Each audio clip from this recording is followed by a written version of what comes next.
स्वस्ति श्री गणेशाय नमः। श्री सद्गुरु चरण कमलेभ्यो नमः। वर्णानामर्थ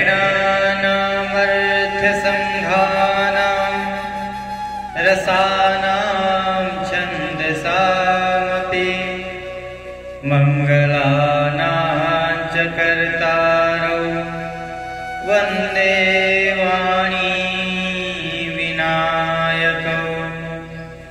भवानी शंकरौ वन्दे श्रद्धा विश्वासरूपिणौ।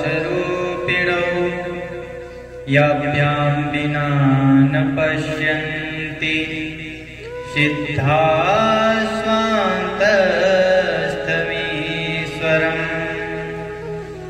गुरुर्ब्रह्मा गुरुर्विष्णु गुरुर्देव महेश्वर।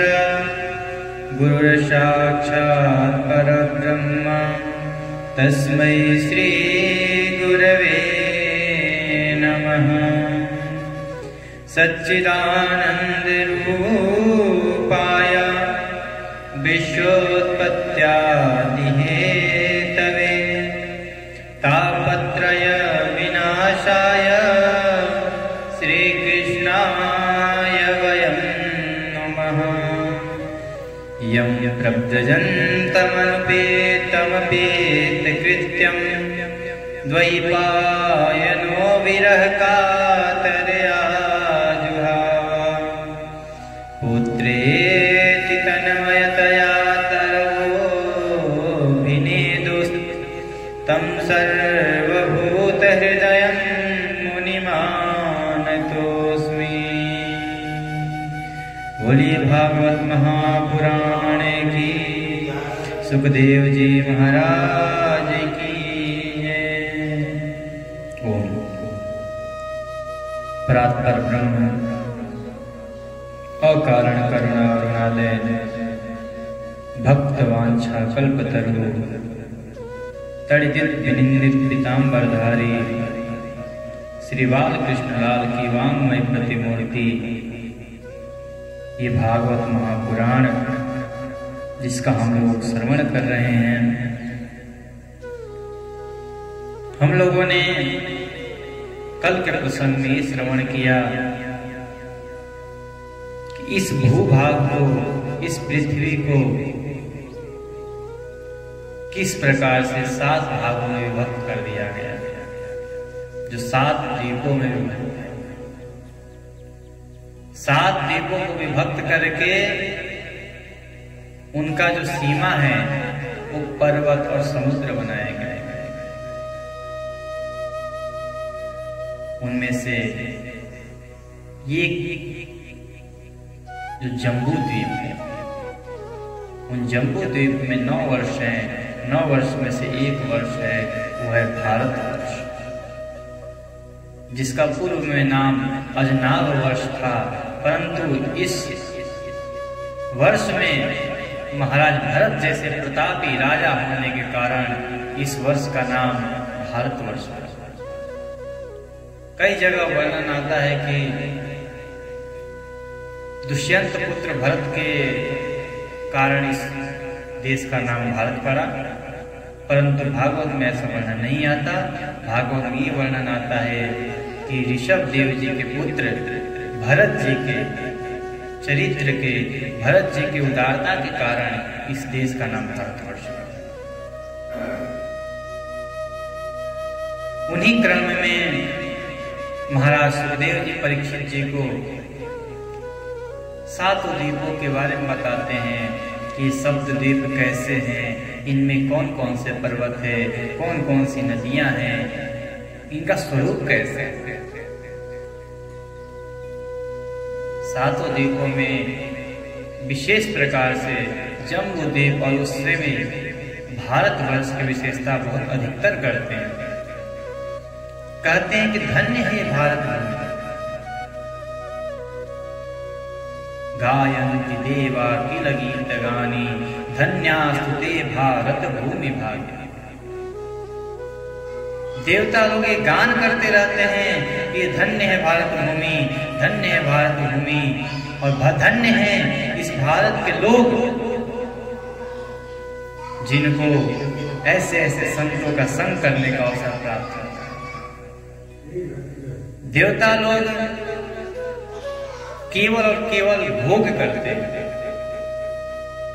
वो भी कर्म नहीं कर सकते। देवता लोग हम लोगों के जैसे बैठ करके सत्संग नहीं कर सकते। ये तो हम लोगों का सौभाग्य है कि हम लोग सत्संग कर सकते हैं, हम लोग उस परमात्मा का दर्शन कर सकते हैं।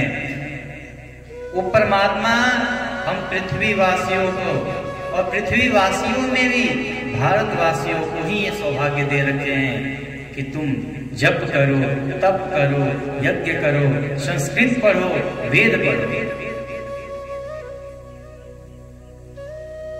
देवाधीनम जगत सर्वं मंत्राधीनं च देवता, ते मंत्रा ब्राह्मणादीना तस्मात् ब्राह्मण देवता। हर एक स्थान का कोई ना कोई देवता होता है। जैसे स्वर्ग के देवता देवराज इंद्र, उसी प्रकार से इस पृथ्वी के देवता ब्राह्मण को बताया गया है। ब्राह्मण को भूदेवता कहा जाता है, भूदेव कहा जाता है, महीदेव कहा जाता है। क्यों कहा जाता है? क्योंकि ब्राह्मण ही हैं जिनके वश में मंत्र है। ब्राह्मण यदि मंत्र का उच्चारण करे, उसका अनुष्ठान करे, तो उस मंत्र के प्रभाव से देवता भी इस पृथ्वी पर उतर के आ जाते हैं। मंत्र में इतने सामर्थ्य है महाराज कि वो परम पुरुष परमात्मा को, जिनको वेद नेति नेति ये नहीं है ये नहीं है करते रहता है, उसको भी मंत्र की शक्ति से इस पृथ्वी पर राम और कृष्ण के अवतार लेकर के आना पड़ता है। केवल और केवल मंत्र की शक्ति। महाराज दशरथ जी का आधा से ज्यादा उम्र बीत गया है, परंतु घर में पुत्र नहीं है। गुरु जी की कृपा से श्रृंगी ऋषि ने यज्ञ किया और मंत्र की शक्ति इतनी प्रभावी हुई कि अग्निदेव स्वयं चरु लेकर के प्रकट हुए हैं और महाराज दशरथ को देकर कहे कि आपके 4 पुत्र अवश्य होंगे। तो ये सभी मंत्रों का प्रभाव है। इस पृथ्वी के देवता ब्राह्मणों को बताया गया है। इस पृथ्वी की शोभा तो देखिए कि देवता तो देवता इस पृथ्वी पर जन्म लेने के लिए भगवान भी तरसते हैं कि कोई ऐसा सच्चा भक्त आ जाए, कोई ऐसा सच्चा ज्ञानी आ जाए जो मेरे को यहाँ पर बुलाए। भगवान आने के लिए तैयार हैं, कोई बुलाकर तो देखे। परमात्मा हमेशा सोचते हैं कि कोई तो ऐसा हो जो मुझे बुलाए। भारत भूमि इतनी बड़ी सृष्टि में यदि भगवान को कहीं अवतार लेने होते हो तो कहीं ऑस्ट्रेलिया और इंग्लैंड नहीं जाते, तो इस भारत भूमि का ही चयन करते हैं।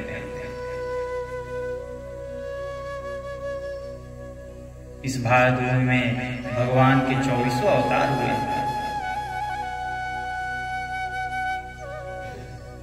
इसी क्रम में इस पृथ्वी लोक के सप्तद्वीपी पृथ्वी के पूरा चरित्र बताते हुए सुखदेव जी महाराज अब ऊपर के नरकों के और अपने गतियों के, जो हम यहाँ कर्म करते हैं हमें कौन कौन सी गति प्राप्त होती है, उसके बारे में बताते हैं। नरक कितने प्रकार के होते हैं उसके बारे में बताते हैं।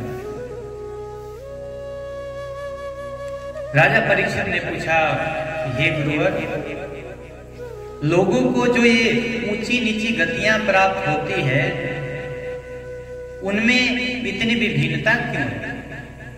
सबको कुछ सोचते हैं कि कोई रौरव नरक है इत्यादि, रौरव नरक इत्यादि कितने सारे नरक हैं, कितने प्रकार के नरक हैं और उनका क्या फल अलग अलग प्राप्त होते हैं। सुखदेव जी महाराज कहते हैं कि राजन, कर्म करने वाला पुरुष सात्विक, राजसिक और तामसिक, ये 3 प्रकार के ही होते हैं। इन्हीं 3 प्रकार से लोग कर्म करते हैं। यहाँ सृष्टि में जितने भी जीव हैं, सब में 3 ही प्रकार के गुण और 3 ही प्रकार के दोष पाए जाते हैं, सत, रज, तम। कोई भी ये नहीं कर सकता है कि मेरे अंदर इनमें से एक गुण भी नहीं है। सब में 3 गुण रहते हैं। बस अंतर इतना है, किसी में कोई ज्यादा है, कोई कम है, कोई ज्यादा है, कोई कम है। जिसमें ये 3 गुण समान हो गया, फिर वो यहाँ का जीव रह ही नहीं जाता, वो परमेश्वर का अनन्य सेवक है।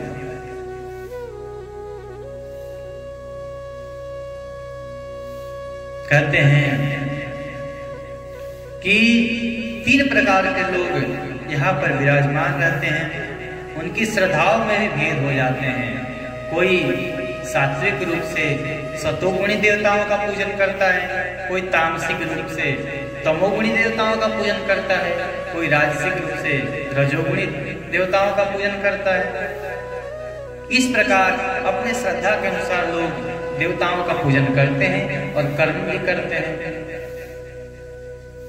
जब कर्म करते हैं, जब अपने गुणों के अनुसार कर्म करते हैं, तो उन्हीं गुणों के अनुसार उनको फल प्राप्त होता है। गतियां भी भिन्न भिन्न हो जाती हैं। इसी प्रकार निषिद्ध कर्म रूप पाप करने वाले को भी उनकी श्रद्धा की असामता के कारण समान फल नहीं मिलता। इसलिए अनादि अविद्या के वशीभूत होकर के कामना पूर्वक किए हुए उन निषिद्ध कर्मों के परिणाम में जो हजारों तरह की नरक की गतियां होती है, उनका विस्तार से अपने वर्णन करना।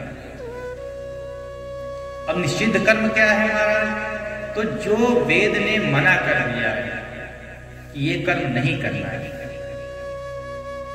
विधि निषेध में कलिमल हरणी कर्म कथा रविनंदनी बरनी। क्या करना है, क्या नहीं करना है, यही तो वेद बताता है। वेद किस लिए दिए हैं प्रभु ने? वेद तो इसीलिए दिया है कि हमें जीवन कैसे जीना है। एक हमारे जीवन जीने के लिए पाठ सामग्री है। हमें क्या करना चाहिए, क्या नहीं करना चाहिए, किसका पूजन करना चाहिए, किसका पूजन नहीं करना चाहिए, किससे लगाव रखनी है, किससे लगाव नहीं रखनी है, ये सब वेदों में वर्णन आता है। उसी में जो निषिद्ध है, जिस कर्म को करने के लिए वेद ने मना किया है, यदि कोई उस कर्म को करता है तो वही नरक की गतियों को प्राप्ति करता है, वही नरक का गमन करता है, वही नरकगामी होता है। और नरकों का तो हजारों प्रकार के नरक बताए गए हैं। अब उनका वर्णन सुनो, कौन कौन से नरक है और क्या है। जब सुखदेव जी महाराज ने इतना कहा, तब परीक्षित जी ने तुरंत प्रश्न किया कि भगवान, आप जिनका वर्णन करना चाहते हैं, वे नरक किसी पृथ्वी की कोई देश विशेष में है कि इस पृथ्वी से बाहर है? क्या इसी पृथ्वी पर है क्या? किसी पृथ्वी के एक अंश है? सुखदेव जी महाराज कहते हैं कि राजन, वे त्रिलोकी के भीतर ही है। वो त्रिलोकी के भीतर ही है तथा दक्षिण की ओर पृथ्वी से नीचे जल के ऊपर स्थित है। ये नरक कहीं और नहीं है, इसी पृथ्वी लोक पे। इसी दिशा में अग्निस्वाद आदि पितृगण भी रहते हैं। वे अत्यंत एकाग्रता पूर्वक अपने वंशधरों के लिए मंगल कामना किया करते हैं। उस नरक लोक में सूर्य के पुत्र पितृराज भगवान यम अपने सेवकों के सहित निवास करते हैं। उसी नरक लोक में ही यम का निवास है। तथा भगवान की आज्ञा का उल्लंघन न करते हुए अपने दूतों द्वारा वहां लाए हुए मृत प्राणियों को उनके दुष्कर्मों के अनुसार पाप का फल और उसका दंड दिया करते हैं। हे परीक्षित, कोई कोई तो इन नरकों की संख्या लगभग 21 बताते हैं। अब हम 21 के नाम बताते हैं, उसको ध्यान से सुना। जो रूप और लक्षणों के अनुसार उनका क्रमशः वर्णन किया गया है। पहला है तामिश्र,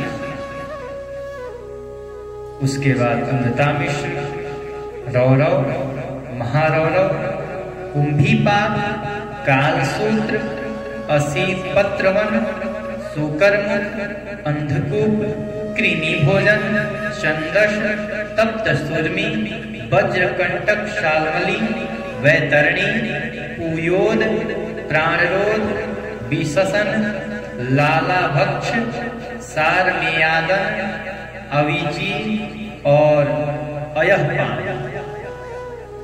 इनके सिवा झारकर्दम, रक्षोगण भोजन, शूलप्रोत, दंडशुक, अवट निरोधन, पर्यावर्तन और सूची। ये 21 तो है ही, इसके अलावा ये 7 है।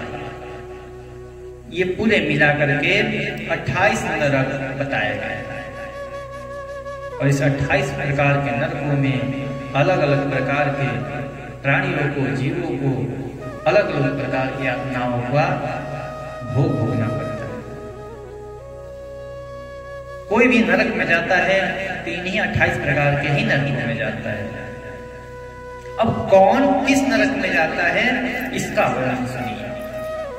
कहते हैं कि जो पुरुष दूसरों के धन, संतान और स्त्री का हरण करता है, जिस पर अपना हक ना हो। किस पे अपना हक नहीं है महाराज? तो कहते हैं कि जिस वस्तु पर आप दृष्टि डालते हैं तो भी आप चोर कहे जाएंगे जब तक उसके मालिक से आप आज्ञा न। हमारे शास्त्रों में नजर डालने को भी चोरी कहा गया है। तो जो व्यक्ति, जो पुरुष दूसरे के धन, दूसरे के संतान तथा दूसरे की स्त्री, दूसरे के धन का हरण करता है, उसे अत्यंत भयानक नरक में ले जाया जाता है। यमदूत काल पास में बांध करके उसको तामिश्र नामक नरक में ढकेल देते हैं। अब उस तामिश्र नरक में क्या होता है? तो उस अंधकार में नरक में उसे अन्न जल न देना, उसमें ना उसे अन्न मिलता है न जल मिलता है, और डंडे लगाना और भय दिखलाना आदि अनेक प्रकार के उपायों से पीड़ित किया जाता है। इससे अत्यंत दुखी होकर वह एकाएक मूर्छित हो जाता है। अब यह प्रश्न उठता है कि महाराज, जब हम इस पृथ्वी लोक पे आते हैं तो हमें एक पंच भौतिक महाशरीर प्राप्त हुआ है। हम जो भी कर्म करते हैं इसी शरीर से कर्म करते हैं, तो फल भी इसी शरीर को भोगना चाहिए। जब हम इस शरीर को त्यागते हैं तो ये तो शरीर जल करके भस्म हो जाता है, तो फिर नरक में कौन जाता है? आप बोलोगे कि आत्मा जाता है। तो आत्मा जब जाएगा तो आत्मा को तो किसी प्रकार के दुख सुख होता ही नहीं। नैनम छिन्नम के शस्त्राणि नैनम दहति पावक, ना तो उसको किसी शस्त्र से काटा जा सकता है, ना उसे अग्नि से जलाया जा सकता है, ना उसको किसी प्रकार का दुख होता है, ना भय होता है। फिर वो आत्मा वहां तक तड़पती कैसे? यहाँ तो बात वो सिद्ध हो जा रही है कि कुछ नरक नाम की कोई चीज भी है जहां पर कोई जाकर आप उसका भोग भोगोगे, आप उसके नरक की यातनाओं का सहन करोगे। तो कहते हैं कि जब हम इस शरीर को त्यागते हैं तो हमें एक सूक्ष्म शरीर प्राप्त होता है। उस सूक्ष्म शरीर अजरी है। वेदांत में 3 प्रकार के शरीर बताए गए हैं: स्थूल शरीर, सूक्ष्म शरीर और कारण शरीर। तो हमारा जो स्थूल शरीर है ये हम सब देखते ताकते हैं, इससे सारे हम कर्म करते हैं। और जब ये शरीर जल जाता है तो वही आत्मा उसी सूक्ष्म शरीर में कैद होकर के और वहां जाता है। उस शरीर की एक विशेषता है, उसको चाहे आप कितने भी काट लो वो समाप्त नहीं होने वाली, वो मरने वाली नहीं है। ये शरीर तुरंत मर जाएगी, इससे खून निकलेगा और ये मर जाएगी। उसके आप बोटी बोटी काट करके अलग अलग कर दो फिर भी वो मरेगी नहीं। दर्द तो ऐसे ही होगा जैसे इस शरीर में हो रहा है। सुई चुभाने पर जैसे दर्द होता है तो सूक्ष्म शरीर पर भी अगर सुई चुभाया जाए तो दर्द होगा, परंतु वो मरेगा नहीं। उसको जलाएंगे तो जैसे यहाँ पर जलने पर दर्द होता है, जलन होता है, वैसे उस शरीर का भी जलन होता है, परंतु वो समाप्त नहीं होगा। वो जल करके कभी समाप्त नहीं होता वो शरीर। लोग सोचते हैं नरक में जाएंगे, जलाएंगे वो लोग, कड़ाह में डालेंगे तो जल जाएगा तो समाप्त हो जाएगा। आप जलते रहोगे पर कभी समाप्त नहीं होगे, केवल तड़पोगे, केवल तड़पना ही होगा। और वहां पर तो जो जीव जाता है बस यही यमदूतों से प्रार्थना करता है, अब छोड़ दो, अब छोड़ दो। अरे छोड़ो नहीं, कम से कम हमें मार डालो। बोले कि हमारे बस में भी नहीं है तुम्हें मार डालें। ये शरीर ही ऐसा है कि जब तक पूरा भोग भोगोगे नहीं तब तक तुम यहाँ से कहीं जाओगे नहीं, और तुम तो समाप्त हो ही नहीं सकते हो, क्योंकि तुम ऐसा शरीर लेके आए हो। कोई स्थूल शरीर थोड़ी है कि जाकर के गंगा जी में कूद गए तो समाप्त हो जाओगे। वो जो गंगा जी में भी कूदते हैं तो क्या समझते हैं समाप्ति हो गया, ऊपर जाके इससे बड़ा दंड भोगना है, चलो। उस शरीर जाकर के इस तामिश्र नरक में जाकर के उसको ढकेल दिया जाता है। उसमें उनको खाना पीना सब बंद करके और डंडे से खूब मारा जाता है। उसके बाद का इसी प्रकार जो पुरुष किसी दूसरे को धोखा देकर उसकी स्त्री आदि को भोगता है, दूसरे का धन का भोग करता है, दूसरे की स्त्री का भोग करता है, वह पुरुष अंधता मिश्र नरक में जाता है। ये केवल पुरुषों के लिए नहीं है, ये सभी पुरुष स्त्री सभी के लिए है। पुरुष पे से यहाँ पर सभी को लेना है। यदि स्त्री किसी अन्य पुरुष को भोगती है तो वो भी अंधता मिश्र नामक नरक में जाती है। वहां की यातनाओं में पड़कर वह जड़ से कटे हुए वृक्ष के समान वेदना के मारे सारी सुध खो बैठता है और उसे कुछ भी नहीं सूझ पड़ता। इसी से इस नरक को अंधता मिश्र कहा जाता है। उसको मारा जाता है, उसको काटा जाता है, वो भोगते रहता है, चिल्लाते रहता है, पर अब वो कुछ कर नहीं सकता।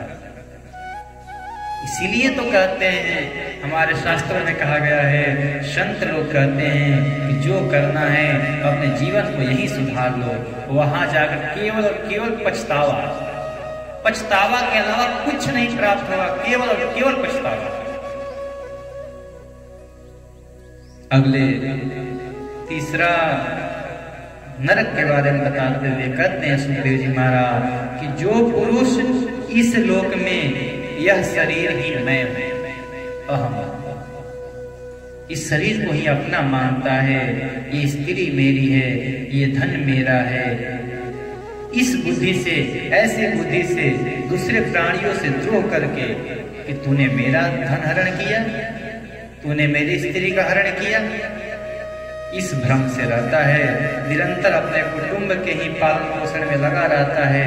वह अपना शरीर छोड़ने पर अपने पाप के कारण स्वयं ही रौरव नामक नरक में, ये भी नहीं बचेंगे जो अपना अपना मेरा मेरा करते रहते हैं, इनको तो रौरव नरक में पड़। एक मानस जी में चौपाई आता है कि जो स्त्री अपने पति को छोड़ करके पति वंचक पर पतिरति करई, कल्प कोटि सत रौरव नरक पढ़ाई, कुछ ऐसे करके, मेरे को ध्यान नहीं आ रहा है, तो वो वही रौरव नरक। ये अपने पति को छोड़ करके दूसरे पति के साथ रती रहती है, दूसरे पति के साथ रत रहती है, वो स्त्री रौरव नरक में पड़ती है। वही दंड जो अपना है, मेरा है, अपने परिवार का ही पालन पोषण में लगे रहता है, उसी साथ को भी रौरव नरक में जाना जाता है। इस लोक में उसने जिन जीवों को जिस प्रकार कष्ट पहुंचाया है, आजकल पहुंचा ही तो रहे लोग। एक जा रहा है बाहर से किसी जीव के कटे हुए शरीर को ला करके उसको पका करके अपने परिवार का पालन पोषण कर रहा है। वो नरक नहीं जाएगा तो कहाँ जाएगा? भगवान ने सबको समान अधिकार दिया है जीने का। तुम्हें बुद्धि दी है सोचने के लिए, ये निश्चयात्मक बुद्धि है। क्यों दिया? उन लोगों को बुद्धि नहीं दिया है, अन्य जीवों को बुद्धि नहीं दिया है, पर तुम्हें तो बुद्धि दिया है। कम से कम तुम तो सोचो। तुम भी वही कर रहे हो जो पशु जैसे, तुमसे अच्छा तो पशु है। गाय के सामने शेर का भोजन डाल दिया जाए तो गाय थोड़ी खाएगी। शेर के सामने कितना भी घास छोड़ दो तो शेर घास खाएगा। लेकिन मनुष्य ऐसा हो गया है, उसके सामने चाहे किसी जानवर का भोजन रख दो या इंसान का भोजन रख दो, सब आने दो, सब पचा जा रहा है। वो नरक नहीं जाएगा तो कहाँ जाएगा? सबकी एक मर्यादा है, सबकी एक नियम है। जो जिसके लिए बना गया है वो वही खाए तो उचित रहेगा।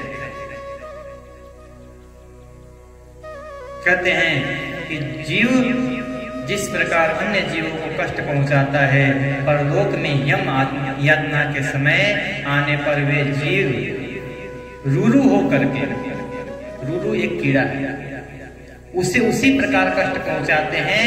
इसीलिए इस नरक का नाम रौरव नरक। एक रूरू कीड़ा है जो इस जीव को जो मारा है, मरने वाले जो जीव हैं वो रूरू नरक, रूरू बनते हैं कीड़ा, और जाकर के उसे खूब काटते हैं, पूरे शरीर में लिपटे रहते हैं। ऐसा ही एक महारौरव नरक है। इसमें वह व्यक्ति जाता है और जो किसी की परवाह न कर केवल अपने ही शरीर का पालन पोषण करता है, वहां कच्चा मांस खाने वाले रूरू इसे मांस के लोभ से काटते रहते हैं। ये है महारौरव नरक। अगले नरक के बारे में बताते हैं कि जो क्रूर मनुष्य इस लोक में अपना पेट पालने के लिए जीवित पशु या पक्षियों को रांधता है, उनको भोजन बनाकर खाता है, उस हृदयहीन राक्षसों से भी गए बीते ऐसे जीव को यमदूत कुंभीपाक नामक नरक में ले जाते हैं। अब इस कुंभीपाक नरक में क्या होता है? एक बड़ा कड़ा सा होता है, कुंभ सा, कलश सा, उसमें तेल भरा होता है गर्म, और ले जाकर के उसी गर्म तेल में स्वाहा, और बढ़िया से जैसे यहाँ पर वो जीवों को काट करके और मसाले डाल कर खाता है, उसी प्रकार उसको पकौड़े के जैसे तलते हैं। उसे जैसे यहाँ पे तले हो वैसा तलोगे। एक हाथ से जो बोलते हैं ना, इधर एक हाथ से जो दिया है यहाँ पे, तो वहां तो लेना ही पड़ेगा। जो कर्म करोगे वहां फल भोगना ही पड़ेगा। उनको ले जाकर के और खौलते हुए तेल में रांध देते हैं। ये है कुंभीपाक नरक। जो मनुष्य इस लोक में माता पिता ब्राह्मण और वेद से विरोध करता है, जो इनसे वैर करता है या इनको नहीं मानता है, उसे यमदूत काल सूत्र नामक नरक में ले जाते हैं। इसमें क्या होता है? तो इसका घेरा 10,000 योजन तक है लगभग। इसकी भूमि तांबे की है। इसमें जो तपा हुआ मैदान है वह ऊपर से सूर्य और नीचे से अग्नि के दाह से जलता है, जैसे कि तवा देखते हैं। 10,000 योजन का एक तवा है, उसके नीचे अग्नि लगा दी गई है। तवा क्या चीज है? तांबे। तांबे बहुत जल्दी गर्म होते हैं। नीचे से अग्नि है ऊपर से सूर्य का ताप और उसी तवे पर छोड़ दिया जाता है उसे। ना वो पैर उठा सकता है ना पैर रख सकता है। पैर रखे तो नीचे से जले, पैर उठाए तो ऊपर से जले। और मैंने आपको बताया कि वहां कोई जिसका चारा है ही नहीं, इस शरीर को त्याग दे। यहाँ पे तो कुछ ना कुछ जाकर कर ले रहे हैं लोग, वहां पे तो कुछ नहीं कर सकते। जो ब्राह्मणों से, जो माता पिता से द्वेष करता है, उसको इस नरक में, काल सूत्र नामक नरक में पड़ना पड़ता है। वहां पहुंचाया हुआ पापी जीव भूख प्यास से व्याकुल हो जाता है और उसका शरीर बाहर भीतर से जलने लगता है। उसकी बेचैनी यहाँ तक बढ़ती है कि वह कभी बैठता है, कभी उड़ता है, कभी सोता है, कभी लेटता है, छटपटाने लगता है। वो दौड़ते दौड़ते कभी इधर कभी उधर, कभी बच जाए कभी बच जाए, पर कौन बचाने वाला है उसे। इस प्रकार उस नर पशु के शरीर में जितने रोम होते हैं उतने ही 1000 वर्ष तक उसकी यह दुर्गति होगी। जितने रोम हैं उतने 1000 वर्ष तक उस तांबे के तावे पर दौड़ते रहता है।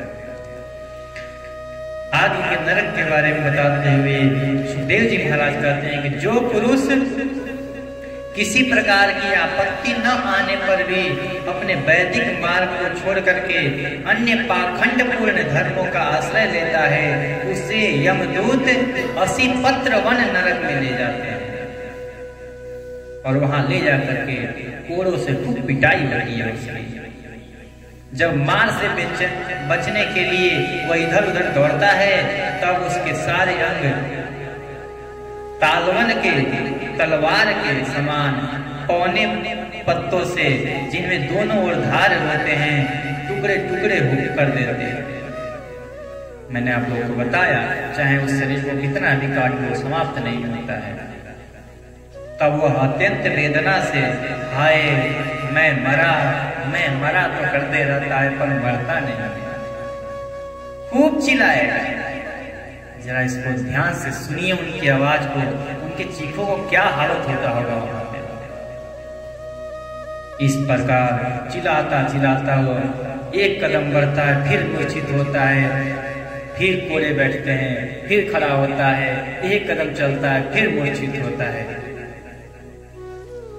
इसीलिए पाखंड रूपी मार्ग से बचा जाए। आजकल बहुत पाखंड बढ़े हैं, लोग अलग अलग अपने अपने नियम बना दिए हैं। सारे लुप्त भये सदग्रंथ, सभी सदग्रंथों को तो लुप्त कर दिए हैं। अपने अपने जिसको मनाया वही अपना एक ग्रंथ बनाया और चल दिया, भाई ये मेरा ग्रंथ है, लग जाओ इसमें। और लोग उसमें लग करके परमात्मा को भूल रहे हैं, वेद रूपी ज्ञान को भूल रहे हैं और केवल उनके काम करते जा रहे हैं।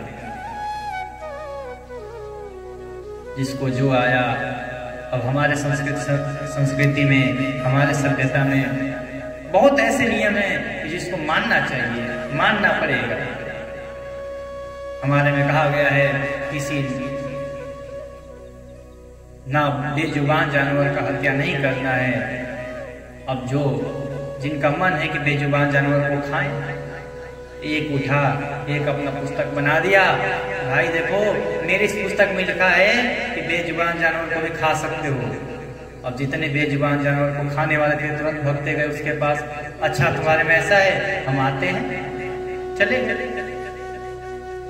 हमारे शास्त्रों में मना किया गया है मदिरा का पान नहीं करना है, शराब को नहीं छूना है।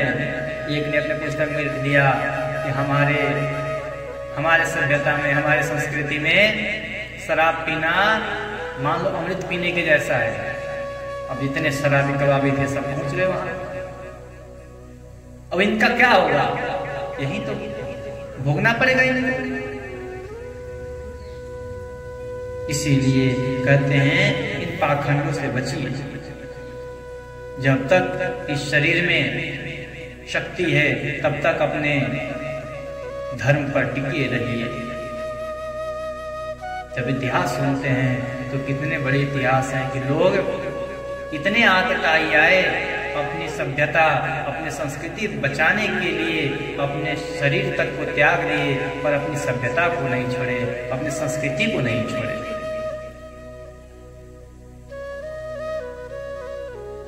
इसके बाद कहते हैं कि इस लोक में जो पुरुष राजा या राज कर्मचारी होकर या किसी बड़े पद पर होकर के किसी निरपराध मनुष्य को दंड देता है, जो कि उस दंड का अधिकारी ना हो फिर भी उसको दंड मिलता है, या अथवा किसी ब्राह्मण को शारीरिक दंड देता है।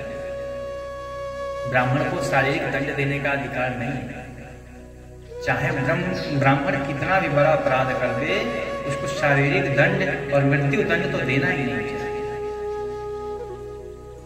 अश्वत्थामा ने बाल हत्या किया था, वो भी सोए हुए बालकों को मारा था। जब अर्जुन पकड़ के लाए तो अर्जुन ने तो प्रण किया था कि मैं इस बालद्रोही को मार दूंगा। जब द्रौपदी के पास आए तो द्रौपदी ने कहा कि आप क्या कर रहे हैं? एक तो ये ब्राह्मण है, दूसरे आपके गुरुजी के पुत्र ही है, आप ऐसों को मारना चाहते हैं? पुत्र की मृत्यु का क्या दर्द होता है ये मेरे से पूछिए। इनकी माता, इनके जाने के बाद इनकी माता का क्या हाल होगा ये मैं समझ सकती हूँ। मेरे पास तो मेरे 5 पति जीवित हैं, सुरक्षित हैं, तो इस मेरे लिए एक चलने की बात है कि मैं ठीक है चल जाएगा मेरा। इनका तो पति भी मर गया है, जिनका पति भी मर गया पुत्र को भी मार देंगे आप, तो वो आपकी गुरु माता कैसे जीवित रहेंगे? आप ही बताइए। ब्राह्मणों को मारना नहीं चाहिए मेरा।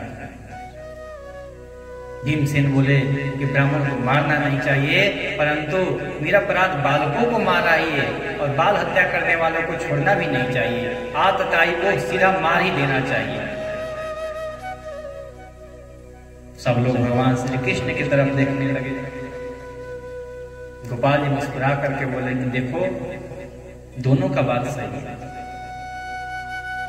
भीमसेन जो कह रहे हैं कि आतताई को छोड़ना नहीं चाहिए, ये मैंने ही कहा है, मैंने ही वेदों में कहा है कि आतताइयों को कभी छोड़ना नहीं चाहिए।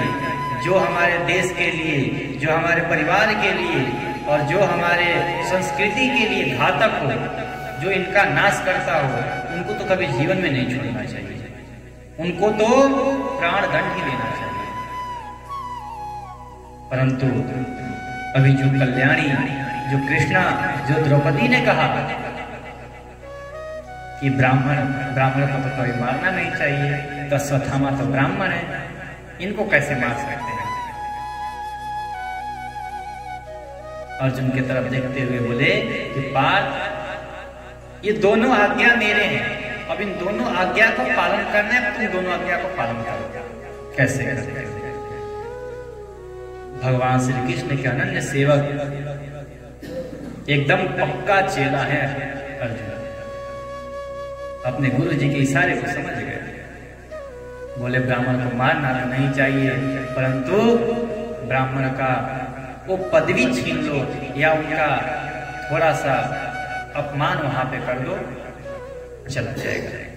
वो उनके लिए मृत्यु के समान है, उनका केस मुंडन कर दिया जाए, शिखा काट दिया जाए उस समय। ऐसे कुछ उनके लिए दंड बताए गए। तो वहां पर उस अश्वत्थामा के सिर का बाल मुंडन कर देते हैं और मणि जो होता है मणि छीन देते हैं, वही उसके लिए दंड है और वहां पे अपमानित होकर के वो निकल जाता है वहां से। तो ब्राह्मणों के लिए ये दंड है। वही कहते हैं कि जो ब्राह्मणों को शारीरिक दंड देता है, उनको मृत्यु दंड देता है, वह महापापी मर करके सूकर मुख नामक नरक में जाता है। वहां जब वह जाता है तब महाबली यमदूत उसके अंगों को कुचलते हैं, तब वह कोल्हू में पेरे जाते हुए गन्नों के समान पीड़ित होकर जिस प्रकार इस लोक में उसके द्वारा सताए हुए निरपराध प्राणी रोते चिल्लाते हैं, उसी प्रकार वह आर्त स्वर में चिल्लाते रहता है, छोड़ दो, छोड़ दो, मत मारो, मत मारो। जिस प्रकार कोलों में गन्ने को पेरा जाता है, उसी प्रकार उसको यमदूत अपने पैरों पर दबा करके पेर देते हैं।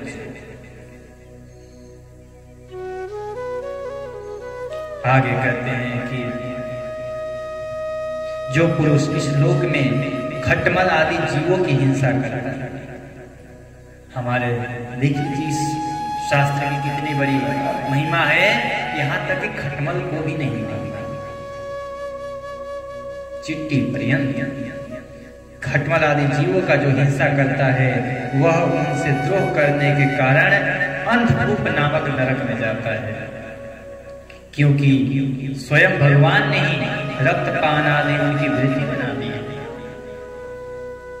यदि चूहे आपके घर के कुछ अन्न खा भी रहे हैं ना, उनको मारो, उनका स्वभाव है खाना। चूहे कहीं खेती करके नहीं जाएंगे, वो तो हमारे आश्रित हैं। इसलिए पंचमहायज्ञों का एक नियम बनाया गया है कि आप उनके लिए निकालिए, उनके लिए कुछ अन्न दीजिए, क्योंकि हमें सामर्थ्य दिए हैं कि हम खेती करके इस पृथ्वी से अन्न को उपजा सके, तो उनको देने में क्या हर्ज है, क्योंकि वो हमारे आश्रित हैं। कहा गया है कि हमें तब तक रोटी नहीं खानी चाहिए जब तक हमारे आश्रित जितने जीव हैं वो कुछ न कुछ खा लें,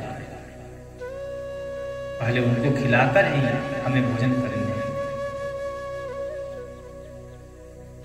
कहते हैं कि ये जो खटमल इत्यादि जीव हैं, मच्छर इत्यादि जीव हैं, ये तो इनका स्वभाव है रक्तपान करना, इनका स्वभाव है अपने स्थान पर रहना।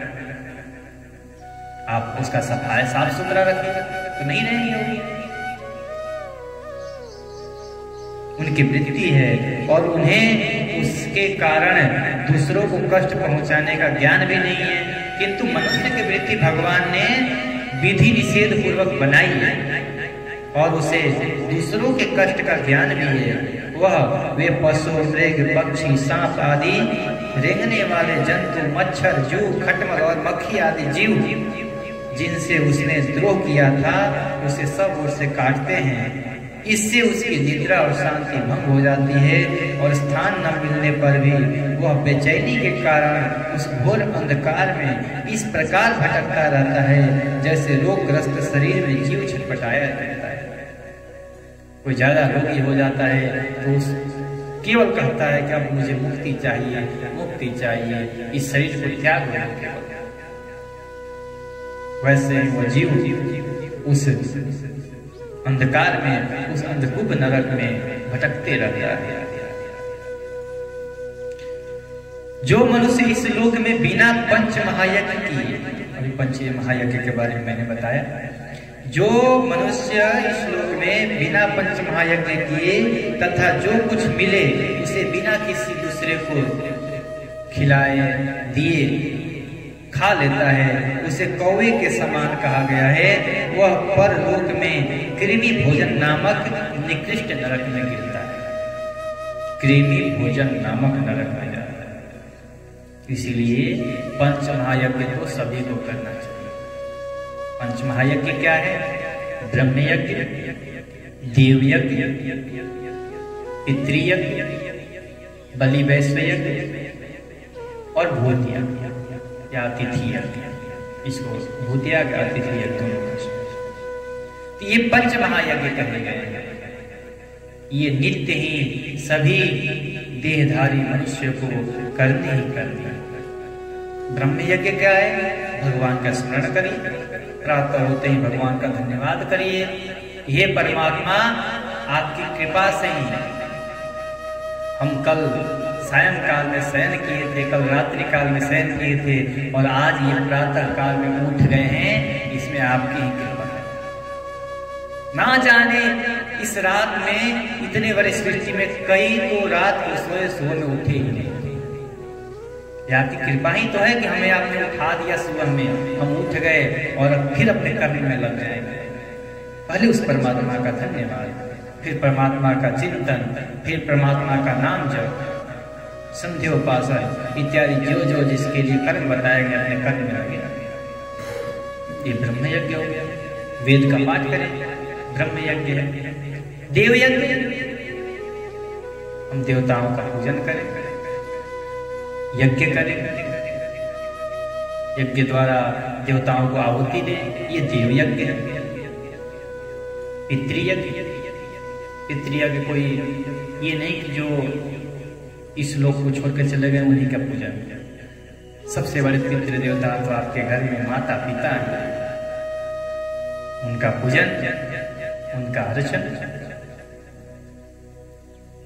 अब पूजन उनका कैसे किया जाए? ये थोड़ी है कि जाकर के सुबह सुबह गए, चरण को धुले, उसको पान किए, धूप दीप लाए, उनका आरती किए, उनको भोग लगाए। ये तो ठीक है, ये करते हैं तो बहुत अच्छी बात है, लेकिन सबसे बड़ी सेवा माता पिता का यही है कि उनके वचनों का पालन करना। राघव जी कहते हैं, जब राघव जी वन को जाने लगते हैं और माता कैकेयी कहती हैं कि आपके पिता को बस इतना ही दुख है कि आपका मुंह, आप अपने पिता को समझाइए। तब रघुनाथ जी कहते हैं कि मेरा तो बहुत बड़ा सौभाग्य है माता कि आपकी आज्ञा मिल गई है और पिताजी का भी इसमें सहमति है। सुनु जननी सोई सुत बड़ भागी, जे पितु मात बचने अनुरागी। यहाँ पर रघुनाथ ने चरण अनुरागी नहीं कहा, वचन अनुरागी। वो पुत्र बहुत बड़ा सौभाग्यशाली है और भाग्यवान है जो अपने माता पिता के चरणों का तो करता ही या नहीं करता है, परंतु वचनों का पालन करता है। चरणों में अनुराग रखना आसान है। सुबह में गए प्रणाम किए, शाम को गए प्रणाम किए, बस हो गया तुम्हारा चरण में अनुराग। लेकिन वचनों में अनुराग बहुत कठिन है। एक बार जो वचन से निकल गया कि तुम्हें ये करना है, उसके लिए तो बस अपने प्राणों का आहुति दे करके भी उस वचन को पूर्ण करने। यह है वचन। रघुनाथ जी एक बार वाल्मीकि रामायण में ऐसा प्रसंग आता है कि महाराज दशरथ जी कहते हैं राम जी से कि लाला देख, मैंने तुझे राज तिलक तो देने के लिए कहीं दिया है, युवराज तो पहले से है, अब तू राजा हो गया है कि मैं तेरे को बोल दिया, तो ऐसा कर, अब पूरी राज सेना तेरे हाथ में है। अपने राज सैनिकों को आज्ञा दे कि मुझे पकड़ करके और कारागार में डाल, क्योंकि मैं जब तक अभी यहाँ हूं तभी तो कई मेरे से वचन मांग रही है कि मैं राजा हूं। जब तू मेरे को कारागार में डाल देगा तब कैकेयी का कोई अधिकार नहीं है मेरे से वचन मांगने का, क्योंकि तू तो राजा बन जाएगा। फिर मुझे तू कारागार में डाल दे और तू राज करेगा। उन्होंने कहा कि नहीं। महाराज दशरथ जी कितने बार रोके हैं राम जी को कि मत जा मत जा, तो फिर रघुनाथ जी के वचन को पालन करना चाहिए था, नहीं जाना चाहिए था वहां, क्यों गए? रघुनाथ जी धर्म का विचार करते हैं, वो जानते हैं कि इसमें पिताजी का यश नहीं है, यदि मैं नहीं जाऊंगा तो पिताजी के वचन झूठे हो जाएंगे, और जिस पुत्र के रहते उसके पिता का वचन झूठा पड़ जाए, ये तो उस पुत्र के ना रहने के बराबर है। इसीलिए सबसे पहले जो सर्वप्रथम उनके वचन थे, उसी वचन के पालन करने के लिए रघुनाथ जी अयोध्या को छोड़कर के वन में गए। ये है पितृयज्ञ। उसके बाद आते हैं बलि वैश्य। ये जितने जीव हैं जो हमारे आश्रित सब आ जाएंगे, जो हमारे परिकर हैं और जो हमारे सेवक हैं, जितने जीव हैं, चींटी हैं, कौवे हैं, मछली हैं, कुत्ते हैं, इस सब के लिए कुछ न कुछ दीजिए, रोज दीजिए। और पांचवा यज्ञ, ये पांचों यज्ञ में से पांचवा यज्ञ है अतिथि यज्ञ, जिसको नृयज्ञ भी कहा जाता है, भूत यज्ञ भी कहा जाता है। ये क्या है? किसी भी अतिथि का सत्कार करना, किसी भी संत को बुला करके उसको भर पेट भोजन करें। इतना करने के बाद ही कोई मनुष्य एक जल का बूंद पीने का अधिकारी है। इतना ना हो सके, जितना हो सके उतना ही करिए, परंतु करिए अवश्य। कहते हैं जो ये पंच महा यज्ञ को नहीं करता है वो कृमि भोजन नामक नरक में पड़ता है, और चोर कहा जाता है क्योंकि दूसरे का अधिकार को खा रहा है, इसलिए वो चोर है। कृमि भोजन नामक नरक में क्या होता है? कहते हैं वहां 1 लाख योजन लंबा चौड़ा एक कुंड है। उस कुंड में कीड़े भरे पड़े हैं, अनेक प्रकार का अलग अलग कीड़े, जिनका तुम यहाँ अंश खाए हो वहां तो लेंगे ही, जिनके लिए यहाँ बताया गया कि इनका अंश निकालो, यहाँ नहीं निकालते हो तो उसी कुंड में वो जाकर बैठे रहते हैं। यहाँ नहीं दिए तो यहाँ दो, निकालो। उसी में उसे भी कीड़ा बना करके रहना, कीड़ा बन करके रहना पड़ता है। और जब तक अपने पापों का प्रायश्चित न करने वाले उस पापी के बिना दिए और बिना हवन किए खाने के दोष का अच्छी तरह शोधन नहीं हो जाता, तब तक वह उसी में बड़ा बड़ा कष्ट भोगता है। वह कीड़े उसे नोचते हैं और वह केवल और केवल वहां पर बैठकर कीड़ों को नहीं खाता है। बड़े कीड़े छोटे कीड़ों को खाते हैं, वैसे ही कोई कीड़ा उसको खाता है, कीड़े के पेट में जाता है, फिर समाप्त नहीं होता, फिर उत्पन्न होता है, मतलब उसमें घूमते रहता है। आगे कहते हैं कि हे राजन, इस लोक में जो व्यक्ति चोरी या बलजोरी से ब्राह्मण के अथवा आपत्ति का समय न होने पर भी किसी दूसरे पुरुष के स्वर्ण और रत्न आदि का हरण करता है, उसे मरने पर यमदूत संदंस नामक नरक में ले जाकर के तपाए हुए लोहे के गोले से दागते हैं और सरसी से उसकी खाल नोच लेते हैं।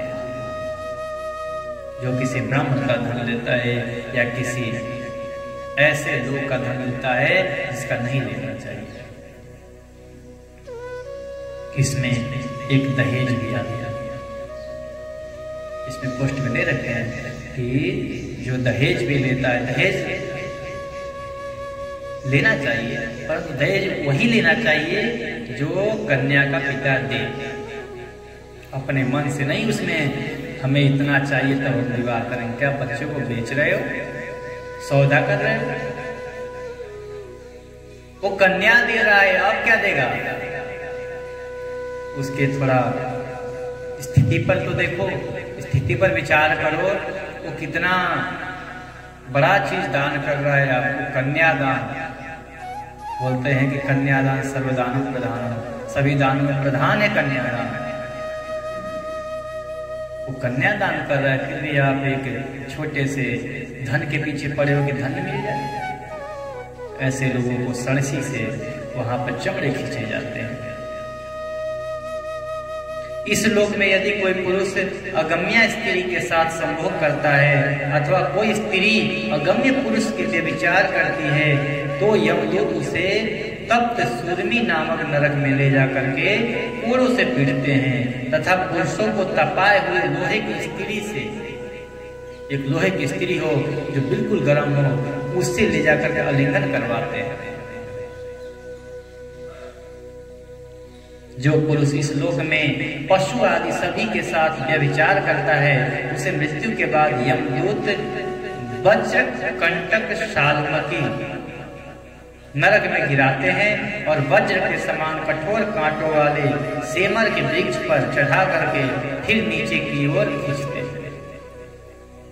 जो राजा या राजपुरुष इस लोक में श्रेष्ठ कुल में जन्म पाकर भी धर्म की मर्यादा का उच्छेदन करते हैं, वे उस मर्यादातिक्रमण के कारण मरने पर वैतरणी नदी में पटके जाते हैं। वह नदी नरकों की खाई के समान है, उसमें मल मूत्र पीप रक्त केश नख हड्डी चर्बी मांस और मज्जा आदि गंदी चीजें भरी हुई है। वहां गिरने पर उन्हें इधर उधर से जल के जीव नोचते हैं, किंतु इससे उनका शरीर छूटता नहीं है। पाप के कारण प्राण उसे वहन किए रहते हैं और उस दुर्गति को अपने करने के अनुसार भोगते रहते हैं। ये है बैतरणी। बैतरणी नदी कोई और नहीं है। ये जितने बताए हैं ये बैतरणी नदी सबके पास है। वो ये शरीर ही है, इसी में रक्त, मज्जा, अस्थि इत्यादि सब देख लीजिए। इसी को तो पार करने हैं। कहते हैं ना कि स्वर्ग जाने में एक बैतरणी नदी पड़ती है, उसको पार करने होते हैं, वो यही है। इसी के लिए गौदान लोग करते हैं कि गौ माता ही इसको पार कराएगा। जो लोग शुद्धता और आचार के नियमों का परित्याग कर तथा लज्जा को छोड़ करके इस लोक में शूद्राओं के साथ संबंध काट कर पशुओं के समान आचरण करते हैं, वे भी मरने के बाद पीप, विष्टा, मूत्र, कफ और मल से भरे हुए कुयोद नामक समुद्र में गिरकर उन अत्यंत घृणित वस्तुओं का ही खाते हैं। जिस चीज का वर्णन किया गया है, पीप खाएंगे, विष्ठा खाएंगे इत्यादि सब ऐसे ही वस्तुओं का सेवन करते हैं। इस लोक में जो ब्राह्मणादि उच्च वर्ण के लोग कुत्ते या गधे पालते हैं और शिकार आदि में लगे रहते हैं तथा शास्त्र के विपरीत पशुओं का वध करते हैं, मरने के पश्चात वे प्राण रोध नरक में डाले जाते हैं और वहां यमदूत उन्हें लक्ष्य बनाकर के बाण से सींचते हैं, बिंद देते हैं उनको। जिस प्रकार उन्होंने पशुओं का यहाँ पे शिकार किया था, उसी प्रकार से वहां पर उनका शिकार किया जाता है। आज की कथा हम लोग यहीं तक रखते हैं। आगे की नरकों की कथा हम लोग कल श्रवण करेंगे। बोलिए भागवत महापुराण की। व्यास जी